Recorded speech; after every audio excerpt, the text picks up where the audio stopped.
Matahari siang itu menyengat seperti bara di ubun-ubun. Namun anehnya, angin di kampung Kahuripan justru dingin menggigit, menusuk kulit seperti udara dari liang kubur. Langit Kalimantan mendadak temaram, padahal belum pukul 3 sore.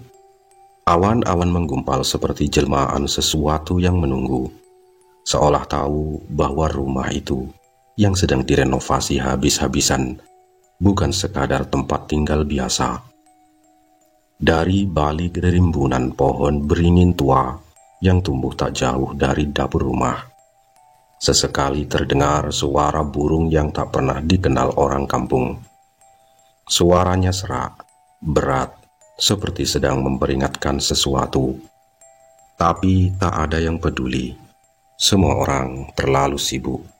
Tukang bangunan, semen, batu bata, cat, dan besi semua bersatu dalam hiruk-pikuk pembangunan rumah keluarga. Tapi mereka lupa, tanah yang dihidupi kenangan tak bisa sembarangan diobrak-abrik. Namaku Jamal. Aku adalah anak bungsu dari 4 bersaudara. Aku tinggal bersama ibu dan 2 kakakku, Tahir dan Halimah. Kakak sulungku, Rahman, meninggal 2 bulan sebelum ayah kami wafat. Tahun itu, tahun 2000-an, seperti tahun kutukan bagi keluarga kami. Ayahku, almarhum Pak Samsudin, seorang polisi hutan berpangkat tinggi. Hidupnya keras, tapi hatinya lembut. Kematian mendadak karena serangan jantung membuat ibu seperti kehilangan arah. Sebulan, 2 bulan setelah itu, kabar duka datang lagi. Kak Rahman dipanggil Allah karena kanker darah dan gagal ginjal. Sejak itu, hidup kami seperti dililit bayang-bayang. Tapi ibu tetap tegar. Tabungan pensiunan ayah digunakan ibu untuk merenovasi rumah tua kami yang berdiri di atas tanah warisan di pinggir sungai Kahuripan. Kini saatnya kembali ke rumah asalnya. Proses pembangunan berjalan cepat. Rumah lama dibongkar habis. Hanya tersisa sumur tua dan pohon rambutan peninggalan nenek. Tiang baru ditancap, dinding baru dicat, dan rumah perlahan menjelma menjadi bangunan megah berwarna krem pucat. Tapi ada yang aneh.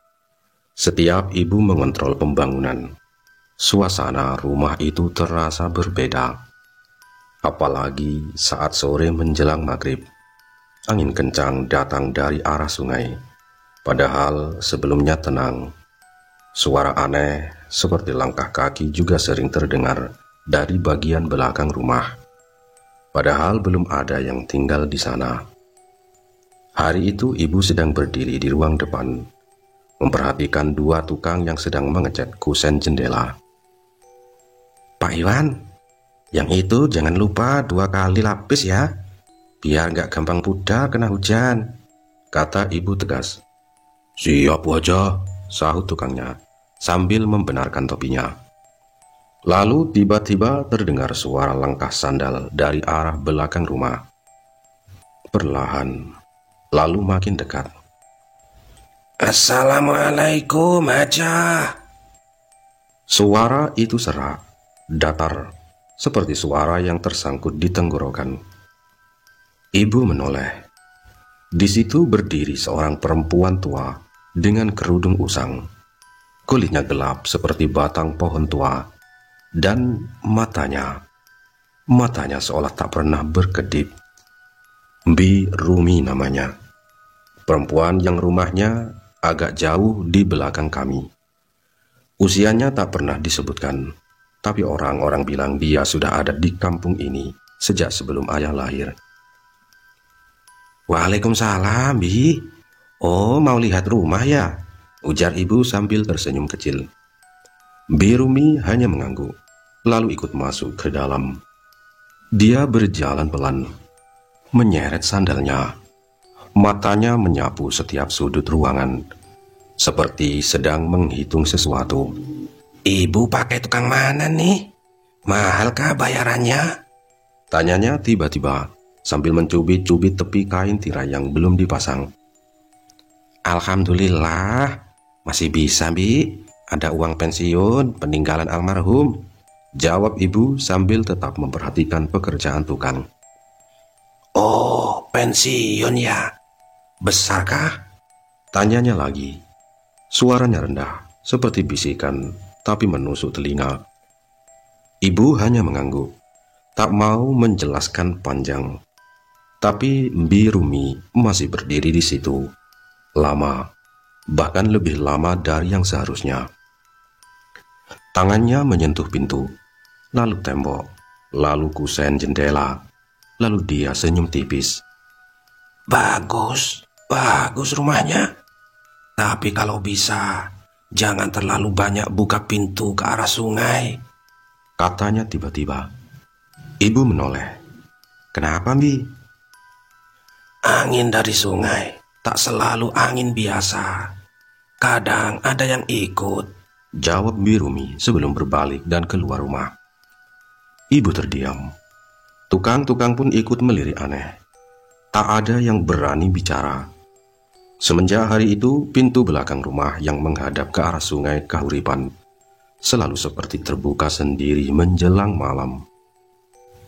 Beberapa bulan berselang, rumah itu akhirnya berdiri megah. Dindingnya berwarna krem pucat, kusennya dari kayu ulin tua yang masih berbau tajam, dan gentengnya berkilat jika kena sinar sore. Meski belum 100% selesai, setidaknya sudah 95% cukup untuk ditinggali. Kamar-kamar sudah bisa ditempati, listrik sudah masuk, air dari sumur tua pun masih jernih mengalir. Kami sekeluarga pindah perlahan dari rumah kontrakan kecil ke rumah warisan ini, yang berdiri di atas tanah kenangan dan mungkin juga tanah rahasia. Hari pertama menempati rumah, suasana hening, terlalu hening. Jamal, kau dengar itu? Tanya kakakku Halimah, waktu malam pertama kami tidur di sana. Aku diam. Dari balik tikar, aku mendengar suara seperti cakaran di papan dapur. Tapi bukan suara tikus, lebih seperti kuku panjang yang menggores. Dengar? Tapi ya diam saja. Jangan bilang ke ibu, Mbak, nanti dia takut, kataku berbisik. Kami hanya saling tatap di dalam gelap. Malam itu berlalu, tapi keganjilan justru baru dimulai. Hari ketiga setelah tinggal di rumah itu, ibu jatuh sakit. Bukan demam biasa, bukan masuk angin, tapi sakit yang aneh, tiba-tiba dan berat. Pagi itu saat aku keluar kamar, aku melihat ibu duduk di lantai dekat kamar tengah. Tubuhnya bersandar di dinding. Ibu, kenapa duduk di situ? Tanyaku cepat-cepat menghampiri. Aduh Jamal, kepala ibu memutar. Muntah terus tadi malam.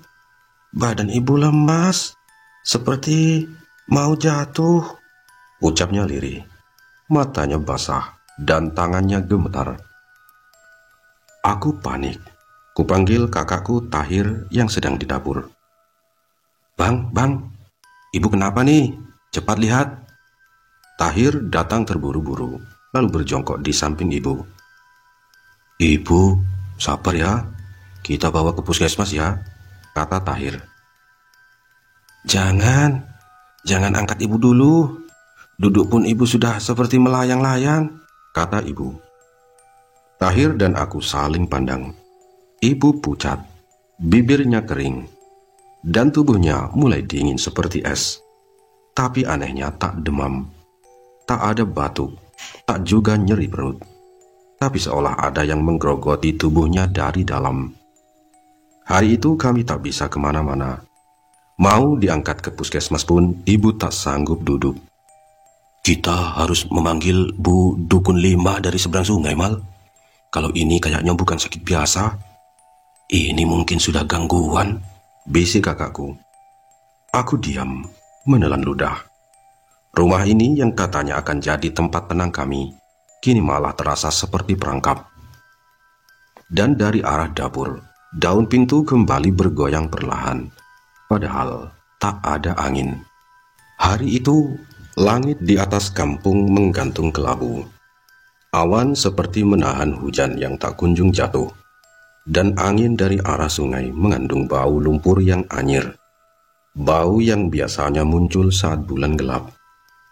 Setelah 2 hari ibu sakit dan tak menunjukkan tanda membaik, akhirnya aku dan kakakku Tahir sepakat untuk memanggil dukun pijit dari desa seberang.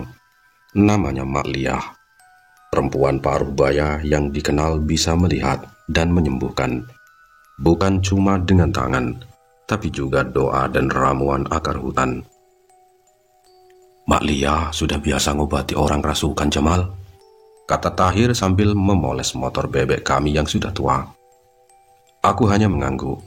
Diam-diam hatiku dicekam rasa takut yang tak bisa dijelaskan. Ibu bukan sekadar sakit, tapi seperti direnggut dari dalam. Siangnya Mak Liah datang. Tubuhnya kecil, rambutnya dicepol kain, dan dia membawa 1 tas anyaman berisi minyak kelapa, akar-akaran, dan beberapa benda yang tak sempat kulihat jelas. Ibu dibaringkan di atas kasur. Napasnya berat, matanya terbuka, tapi kosong, tidak melihat, tidak sadar. Tubuhnya menggigil, tapi keringat tidak keluar. "Assalamualaikum, Bu Hajah," ujar Mak Liah. Duduk di sisi ibu, dan kemudian menatap wajah ibu dengan sorot tajam. Waalaikumsalam, jawab Tahir pelan, sambil duduk di sudut ruangan. Mak Liah mengusap tangan ibu, lalu meletakkan minyak di ubun-ubunnya. Ia mulai memijit pelan, sambil melantunkan doa dalam bahasa Dayak yang hanya sebagian orang tua kampung yang paham. Namun, belum sampai 10 menit, tiba-tiba tubuh ibu menegang. Lehernya tertarik ke belakang, matanya membelalak. Mak, kenapa nih, Mak? Aku nyaris menjerit. "Diam, jangan ganggu aku," seru Mak Liah. Suaranya mendadak berubah keras. Oh. Ibu mengerang, tubuhnya melenting dari kasur, lalu jatuh lagi seperti kayu rapuh. "Ini bukan sakit biasa. Ini bukan dari dunia kita," bisik Mak Liah pelan, sambil menatap kami berdua. Apa maksudnya, Mak? Tanya Tahir, wajahnya pucat. "Tubuh ibu kalian sedang ditahan sesuatu. Bukan di dunia ini, bukan juga di dunia sana. Dia di antaranya." Aku merinding. Satu-satunya suara yang terdengar hanya nafas berat ibu.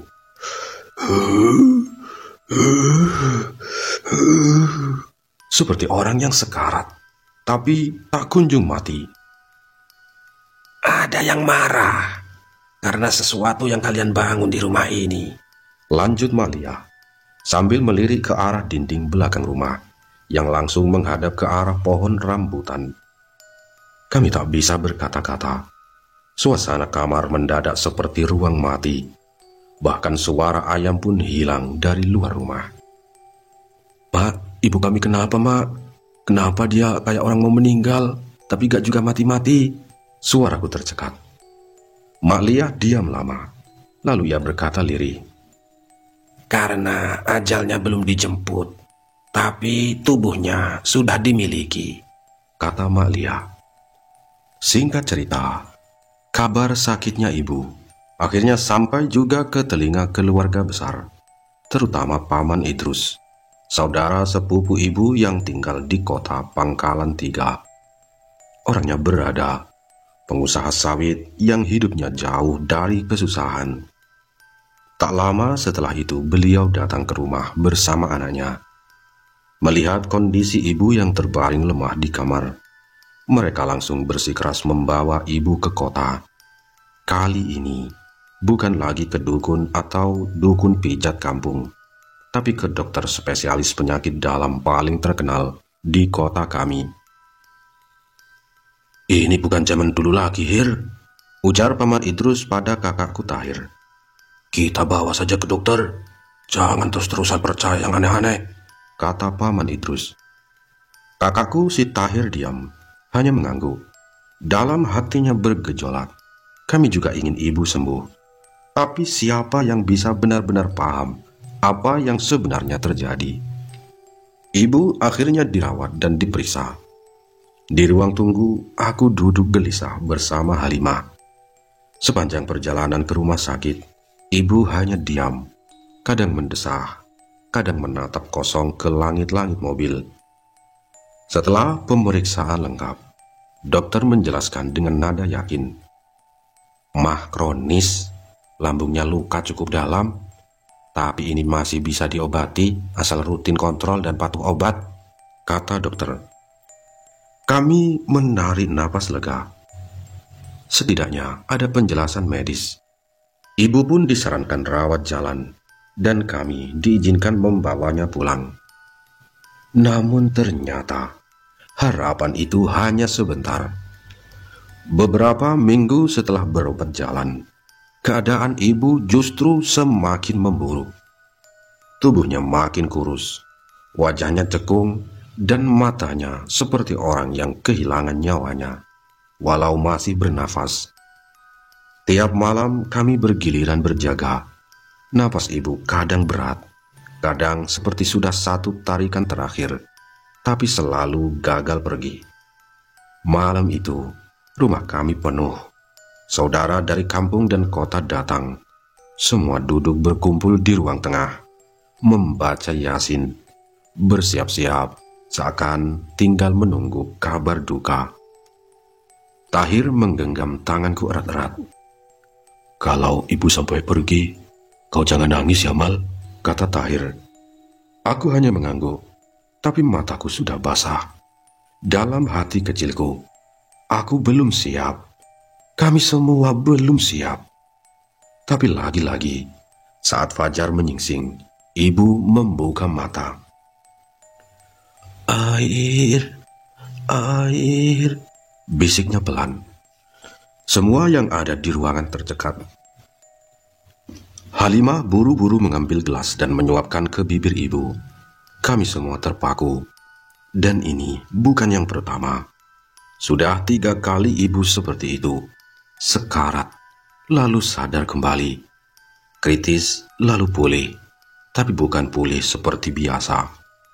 Tubuhnya hidup, tapi raganya seperti belum kembali sepenuhnya. Aku yang waktu itu masih sekolah SMA. Setiap pulang sekolah, aku hanya ingin cepat-cepat ke rumah, memastikan ibu masih bernapas. Aku takut jika suatu hari aku pulang, dan rumah kami hanya tinggal sunyi. Di satu malam, saat aku menyendiri di ruang belakang, Kak Tahir menghampiriku. Mal, kita harus bicara lagi sama Mak Lia, bisiknya. Aku menoleh cepat. Kenapa, Mas? Tahir menghela napas panjang. Aku mimpi semalam ibu duduk di tepi sungai, tapi tubuhnya tinggal bayangan. Musibah ini seperti tak mau pergi, berulang, menghantam kami dari hari ke hari. Obat tak mempan, doa seperti tak sampai, dan tubuh ibu seolah ditahan di ambang batas hidup dan mati. Sejak itu, aku mulai percaya rumah ini mungkin menyimpan sesuatu yang belum selesai. Hari-hari terus berlalu, dan kondisi ibu tetap tidak menunjukkan perbaikan. Bahkan bisa dibilang semakin hari semakin parah. Tubuhnya kian mengecil, kulitnya menipis, dan tatapannya semakin kosong.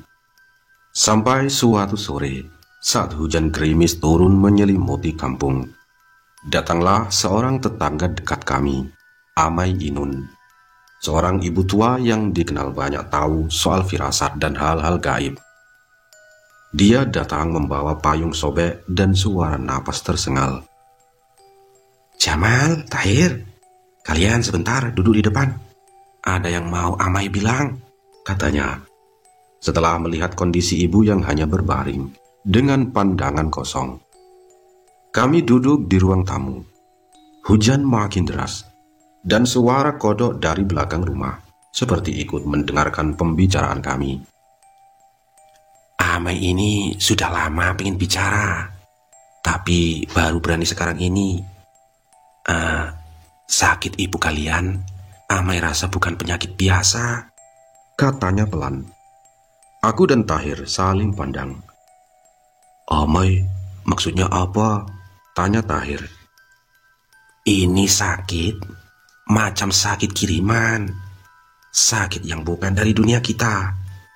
Ada yang marah, ada yang ngirim. Amai sudah lama rasa, tapi Amai takut salah bicara, katanya lagi dengan suara bergetar. Kami pun bermusyawarah malam itu bersama beberapa anggota keluarga yang masih di situ. Setelah diskusi panjang, akhirnya kami putuskan mengikuti saran Amai Imun.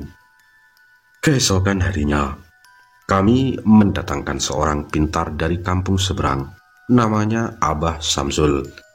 Orangnya tinggi kurus, memakai baju hitam lengan panjang, dan membawa tas kecil dari kulit kayu.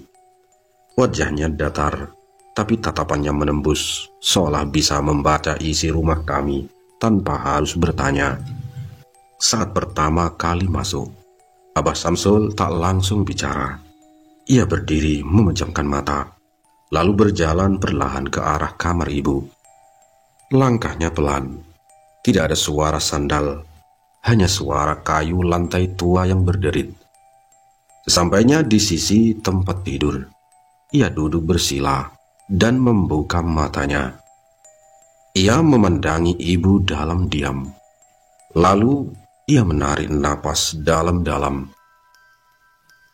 Ini bukan sakit biasa, ucapnya akhirnya. Sudah saya duga, gumam Tahir. Aku berdiri di belakang pintu, mencengkram bingkai jendela dengan gemetar. Ada yang mengikat ruh Bu Hajah. Tubuhnya sudah setengah ditarik. Tapi yang narik ini bukan makhluk kasar. Ini kerjaan orang, kiriman dari seseorang, ucap Abah Samsul sambil melirik tajam ke arah jendela. Kiriman? Astagfirullah. Halimah menutup mulutnya. Abah mengangguk. Ini bukan sembarang kiriman. Ini kiriman tingkat tinggi. Yang ngirim ini bukan orang biasa. Ada dendam lama, ada amarah, mungkin soal tanah, mungkin soal perasaan. Tapi ini harus diputus cepat. Singkat cerita, kami pun sepakat melanjutkan pengobatan lewat Abah Samsul. Tapi syaratnya tidak sedikit. Setiap kali datang, Abah membawa ramuan dari akar kayu, daun hutan dan serbuk hitam yang katanya dari Bukit 7 Kubur. Ibu dimandikan pakai air rendaman bunga dan akar, lalu dibacakan doa panjang dalam bahasa yang kami tidak mengerti. Selain itu, kami juga diminta menyediakan beberapa syarat. Air sungai murni dari hulu, ayam hitam mulus untuk tumbal balik, uang sesajen agar yang mengirim tidak balik menyerang anak-anak. Apa tidak bisa lebih sederhana itu, Bah? Tanya Tahir sedikit ragu. Kalau kalian ingin cepat, tidak bisa. Ini kerjaan orang pintar, tapi juga orang yang jahat. Kalau tidak sesuai, malah bisa balik ke kalian, ujar Abah tegas. Aku hanya bisa menatap ibu dari kejauhan. Setiap kali proses dilakukan, ibu menggeliat seperti kesakitan, tapi tetap tidak bisa bicara. Tubuhnya seperti terpenjara, tak bisa mati, tapi juga tak bisa benar-benar hidup. Dari semua syarat yang diminta Abah Samsul, ada satu yang menurut kami paling sulit dan paling aneh. Kalian harus cari satu bunga ini. Namanya bunga tundang ranu. ucap Abah Samsul suatu malam, setelah selesai memandikan ibu dengan air akar kuning. Tahir yang sedang mengipasi ibu langsung mengerutkan dahi. Apa itu, Bah? Kami belum pernah dengar. Abah Samsul mengangguk perlahan, lalu menjelaskan. Bunga ini hanya tumbuh di daerah rawa hutan tua. Di beberapa tempat orang menyebutnya bunga penunggu. Warnanya putih pucat dan hanya mekar sekali dalam beberapa tahun. Tapi yang sulit bukan nyarinya, tapi nunggu dia mekar. Aku yang duduk di dekat pintu langsung ikut bertanya. Mekarnya malam ini, Abah, kataku.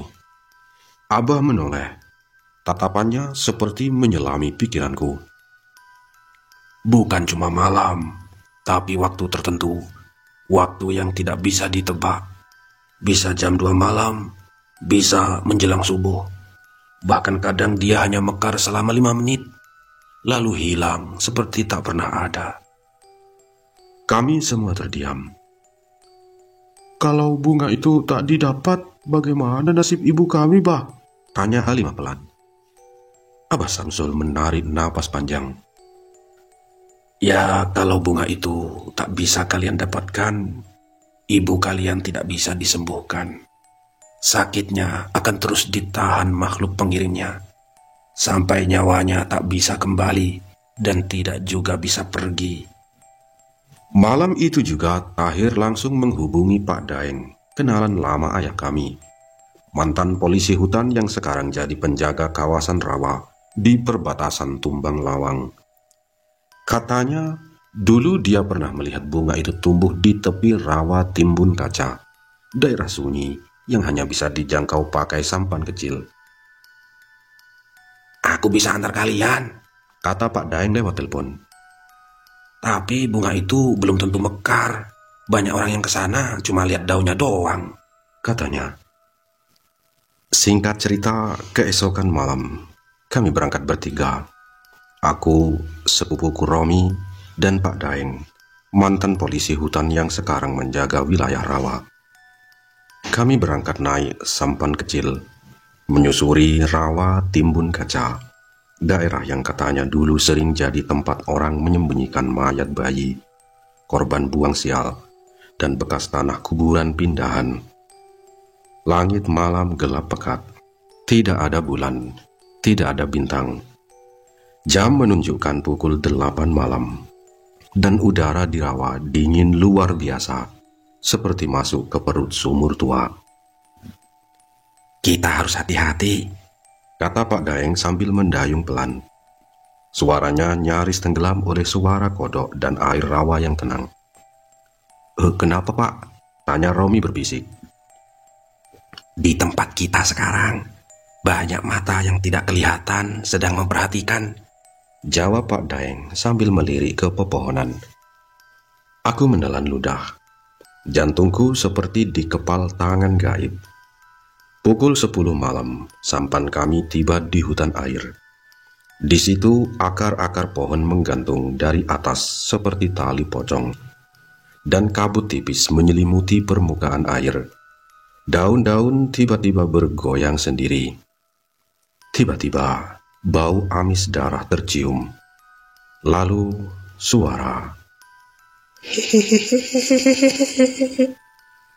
Terdengar tawa panjang kecil, mengalun seperti suara perempuan tua, tapi tidak berasal dari satu arah. Pontianak, kau dua jangan sekali-kali menengok ke belakang.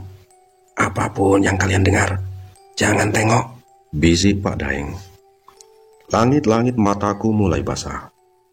Di belakangku terdengar suara kuku mencakar kayu, dan sampan kami mulai berayun pelan, padahal air tenang. Ada yang berenang di bawah, teriak Romi pelan sambil memeluk ransel. Pak Daeng buru-buru menabur garam dan daun kering ke air. Bau harum tiba-tiba menusuk hidung, lalu sepi lagi. Jam 12 malam, langit gelap makin pekat. Udara mendadak hangat. Itu pertanda kuyang lewat. Dan benar saja, Cahaya merah mulai terlihat berterbangan di atas pohon rawa. Bukan lampu, bukan lentera, tapi kepala perempuan tanpa tubuh. Rambutnya menjuntai dan isi perutnya tergantung seperti akar gantung.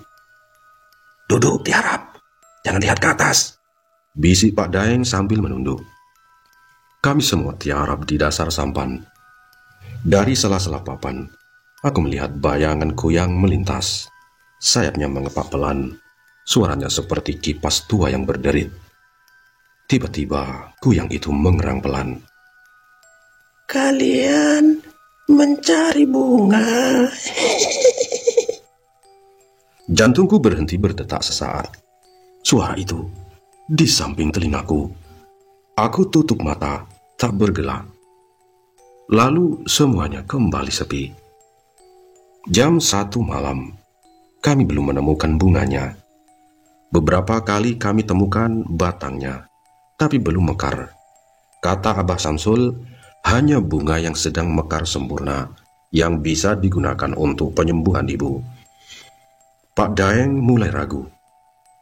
"Kalau sampai jam 2 belum ketemu, kita harus balik. Rawa ini bisa nelen kita kalau kita maksa." Aku hampir menyerah. Tiba-tiba, aku mendengar bisikan, pelan, halus, tapi jelas, dari arah pepohonan di kanan. "Sini, di sini, bunga itu di sini." Aku menoleh. Tidak ada siapa-siapa.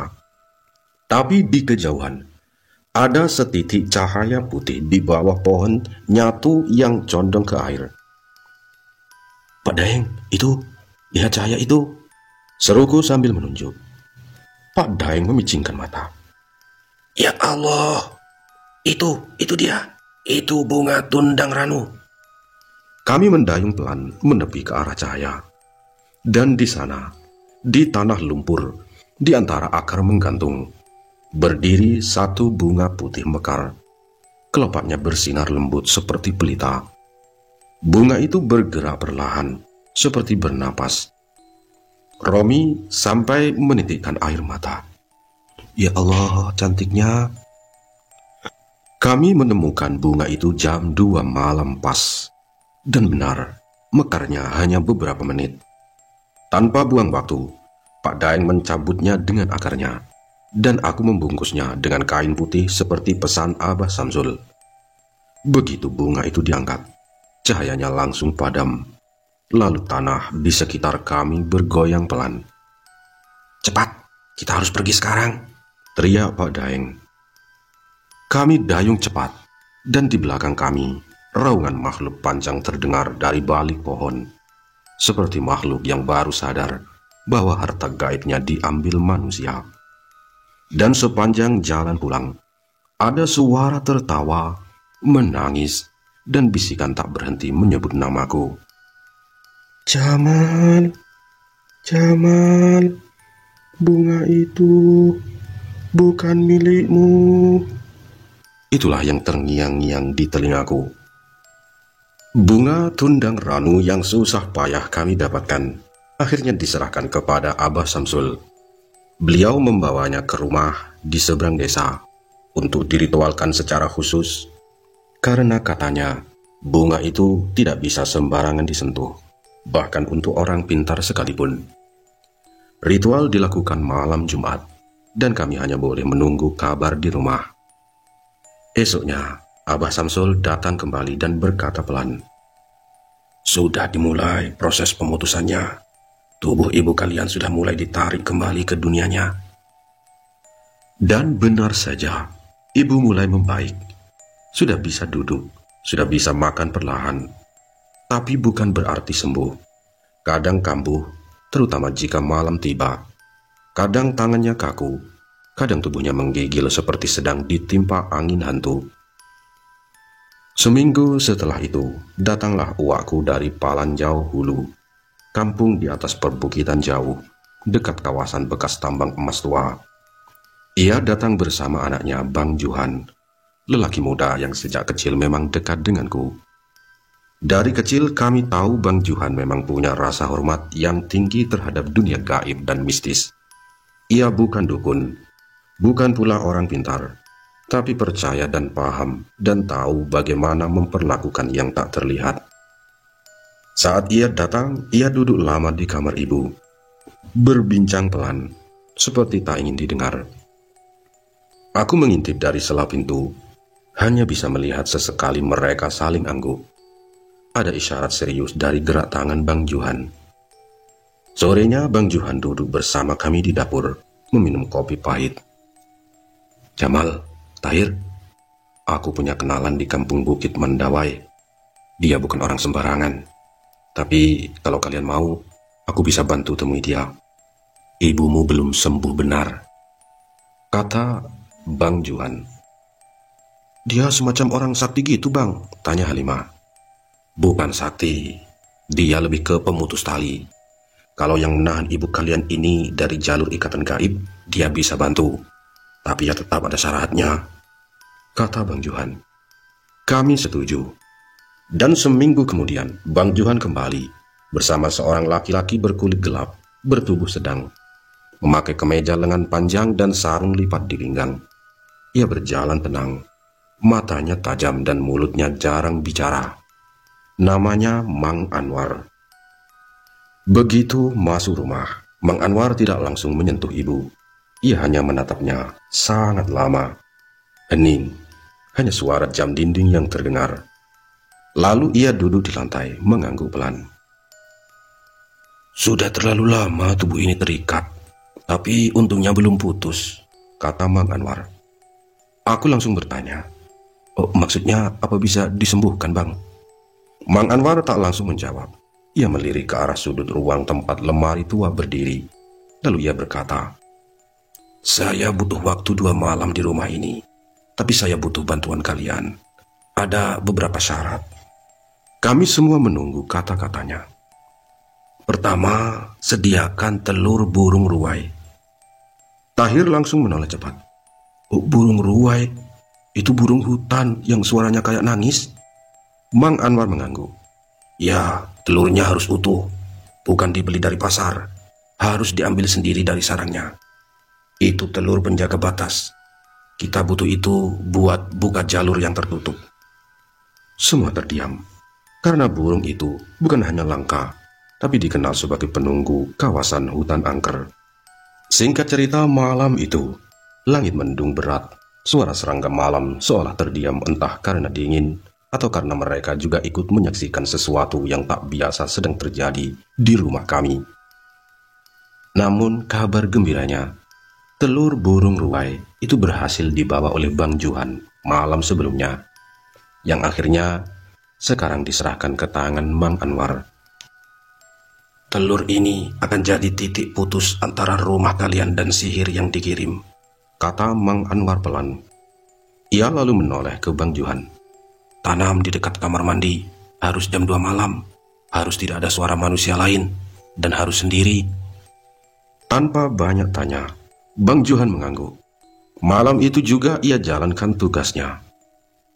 Dan singkat cerita, keesokan harinya, seluruh anggota keluarga kami berkumpul di ruang tengah, termasuk aku, Tahir, Halimah, dan uakku dari Pelanjau Hulu.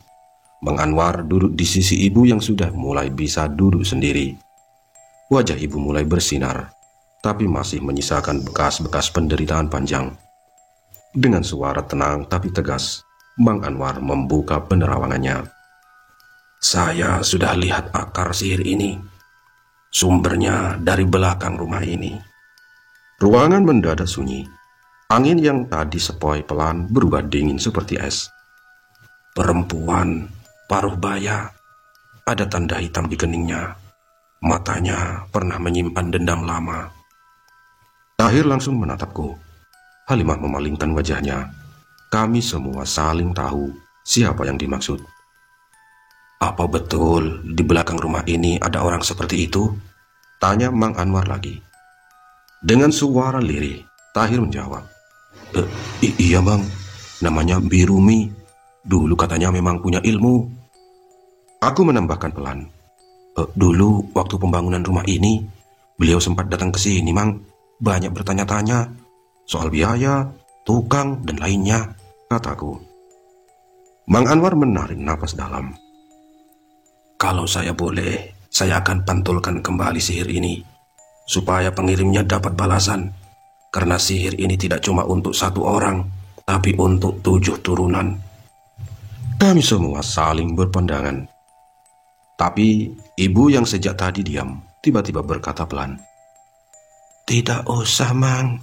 Kalau memang ini semua sudah cukup, saya hanya ingin sembuh, itu saja. Biarlah Allah yang balas. Mang Anwar hanya menatap lama. Ya, baiklah. Tapi kalian harus tahu, kadang sihir yang tidak dikembalikan mencari korban lain. Setelah telur ditanam dan ritual selesai, Mang Anwar pamit. Katanya tinggal menunggu waktu. Jika benar sihir sudah terputus, maka ibu akan sembuh perlahan. Jika tidak, maka semuanya akan kembali. 2 hari kemudian, desa kami gempar. Birumi ditemukan meninggal dunia. Di dalam kamar, tidak ada yang tahu penyebabnya. Tubuhnya masih hangat, tapi tak bernyawa. Anaknya yang menemukannya menangis di tengah malam, membuat warga datang berhamburan. Tak ada luka luar, tak ada tanda kekerasan, tapi tubuhnya seperti orang yang habis berkelahi hebat. Ibu yang sudah bisa berjalan perlahan, sore itu duduk di serambi, ditemani aku dan Halimah. Dengan suara pelan, ia mulai bercerita. Malam sebelum Birumi meninggal, Ibu mimpi, Nak. Aku dan Halimah menoleh cepat. Oh, mimpi apa, Bu? Tanyaku. Mimpi Birumi datang ke kamar Ibu. Bajunya compang-camping, wajahnya penuh luka, seperti orang habis dihajar banyak orang. Tapi sorot matanya, dia memelas dan dia kemudian meminta maaf. Ibu menatap kami, matanya berkaca-kaca. Dia ulurkan tangan seperti ingin salaman, tapi Ibu cuma duduk diam tidak sambut. Lalu, Bu? Tanyaku melanjutkan. Dia menunduk, lalu pelan-pelan berjalan mundur, pergi dan tidak kembali. Kami semua hanya bisa diam. Setelah itu, Ibu makin pulih dari hari ke hari, dan tak ada lagi suara-suara aneh dari balik dinding rumah. Tidak ada lagi mimpi buruk. Tidak ada lagi erangan tengah malam. Dan rumah ini perlahan kembali jadi rumah. Tapi sejak saat itu, tidak satupun dari kami berani lagi menyapu ke belakang rumah saat maghrib. Karena setiap sihir yang dibatalkan selalu meninggalkan jejak. Sampai hari ini, Ibu tidak pernah benar-benar mengerti kenapa Birumi, perempuan parubaya yang rumahnya hanya berjarak beberapa langkah dari rumah kami, tega mengirimkan ilmu hitam kepada Ibu. Ibu tidak pernah menyakiti dia. Begitu kata Ibu kepada aku ketika kami duduk di dapur suatu sore, bertahun-tahun setelah semua kejadian itu berlalu.